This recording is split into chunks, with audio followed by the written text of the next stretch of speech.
Good morning guys. At i-update ko po kayo ngayon dito sa planta namin.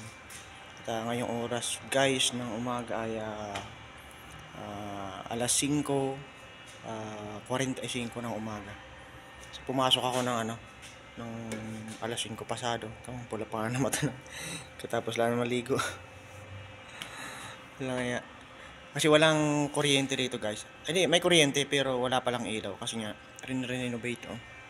Dati akala ko lalagyan lang ng division yan, ayan yan. Yung pala pati kisame lalagyan din eh. So ngayon ang gulo ngayon dito sa planta namin guys. Ayan. Wala talagang kuryente. Nakabukas yung machine ko Ayan, nakabukas yun kailaw. Medyo maliwanag na guys Pero kanina sobrang dilim pa. Pagpasok ko alas 5. Yan Tingnan niyo yung sistema ngayon dito sa area ko. Pero sa second floor, tuloy-tuloy yung operation doon kasi may ilaw naman. Kagabi, alas 11 na ata sila umuwi. Pero ako kagabi, alas 6 umuwi na ako. Pero sa umaga, papasok ako alas 5. So yan. Yan ang ganap ngayon dito. Ayan, dyan dati nakaposisyon yung machine ko guys. Yung dati nasabi ko sa inyo na iba-vlog ko at i-update ko sa inyo. Hindi ko na i-update kasi nga nakabantay lagi yung amo, maaga dumarating. So ito na lang yung i-update ko sa inyo, i-share ko sa inyo. O yan, nakabakod na siya. May division. Dito dati sa area na to yung dalawang machine ko. Yung divisionan na. Ayun yung office namin. Ayan na yung machine ko guys Yung isa. Ayan na. Ayan.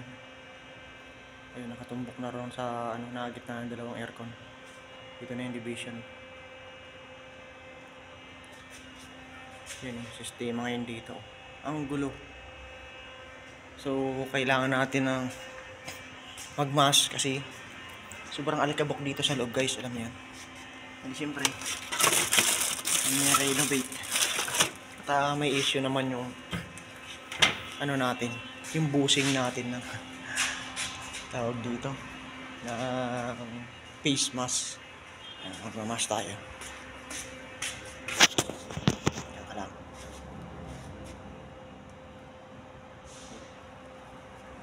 Malaki ba? Alikabok talaga rin sa loob guys.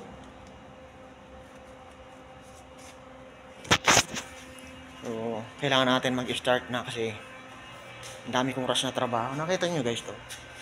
Yan. Ang dami niya yun guys Lagpas sa akin yun Plastic sticker to. Bibirahin ko to ngayon. Ang dami to. Kung di ako nagkakamali, yung sabi sa akin ng amo ko 85,000. So hindi kayang tapusin ng maghapon to kasi yung machine. Saka isa pa, hindi po pwedeng ratratin niya kasi plastic sticker Siguro ngayon, hanggang bukas, saka ako matatapos. So kaya naman siguro paglalamayan ko mamayang gabi. Kasi hindi po pwedeng iwanan yan kasi nga, plastic sticker, pagka yung tinta o yung ink, iniwanan mo, matutuyo yan. Dapat kailangan nang tapusin. Siguro baka mamayang gabi, paggawan ko ng paraan dito na lagyan ng ilaw dito. O kahit dyan man lang sa portion na yan. Kahit 2 piraso, pansamantala. Para matapos ko yung trabaho na yan.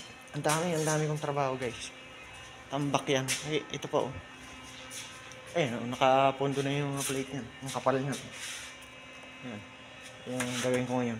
Tapos mayroon pa yun dito yan. Ito pa Yan ito guys.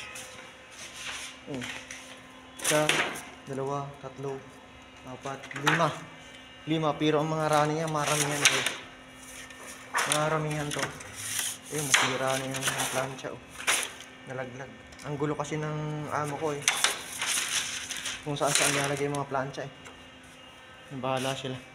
Tapos mayroon pa kayong dumating dyan sa loob. Mayroon pa dumating sa loob na trabaho. Kaya talagang bakbakan.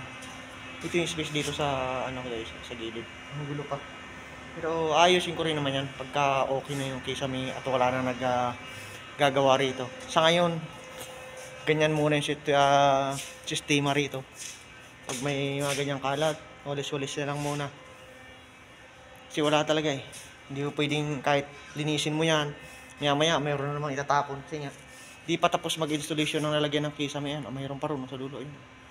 Pero dito, tapos na siya. Yung kisame na lang ang isasalpak. Tapos yung installation ng wire. Ayan. Ang pakyat sa amin. Iwan ko kung anong oras na umuwi yung ano rito, yung karpintero. Ang sipag nun, simula pag dumating ng umaga, ating gabi, walang hintong trabaho.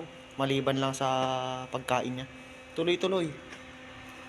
So, ngayon, ako naman babanat ngayon. At nakasalpak na rin naman yung plancha kanina guys, pagdating ko. At putol na naman yung papel na putol na andun na. Nakasalpak ko na rin lang naman. Inantay ko lang na magliwanag kasi nga, mahirap tingnan kung paano i-arrange yung bigay ng tinta. Ayan, makikita niyan. Pagka madilim, di mo makikita yan guys. Kaya kailangan, pinaliwanag ko muna siya. Kasi nga, walang ilaw. So, yun lang guys, na-i-update ko kayo rito. At pasensya na doon sa unang vlog ko, nasabi ko, i-update ko kayo doon sa machine ko na yon sa pag-urong o kung paano maiurong yun. Hindi ko na nakawa ng video guys. Meron ako konti pero siguro i-upload ko siguro mga sunod na araw. Pero konti lang. Mahirap kasi pagka nakabantay lagi yung ano natin, yung amo natin. Kagabi pagdating ko sa bahay, bagsak talaga, pakailamos ko, tulog na ako. Lang yan, pagkapasok ko hapon ng alas 5, rata-rata hanggang alas 6 ng hapon. Yung hinto ko lang pagkain ko, ng tanghali. Tapos tuloy-tuloy yun. So ngayon na naman, rata-rata na naman to. Di naman tayo nagre-reklamo guys, kasi trabaho naman yung pinunta natin dito. Nga lang alam nyo yun, nakakapagod. Yun talaga. Charot. Sige guys, yun lang yung mai-share ko sa inyo. At sa mga susunod siguro may update ko kayo rito sa renovation dito sa area na to, dito sa baba. Pero doon sa taas, tuloy-tuloy yung operation nila ron. Walang problema. May ilaw ron, kompleto ron. Pero dito sa baba, yung aircon gumagana naman yun guys kasi walang problema. Walang problema sa yung mainitan ka ba. Gumagana yan. Maliban lang sa ilaw, yun. Wala talaga. So paano, bye bye. See you next vlog guys. Thank you for watching. Bye bye, love you all.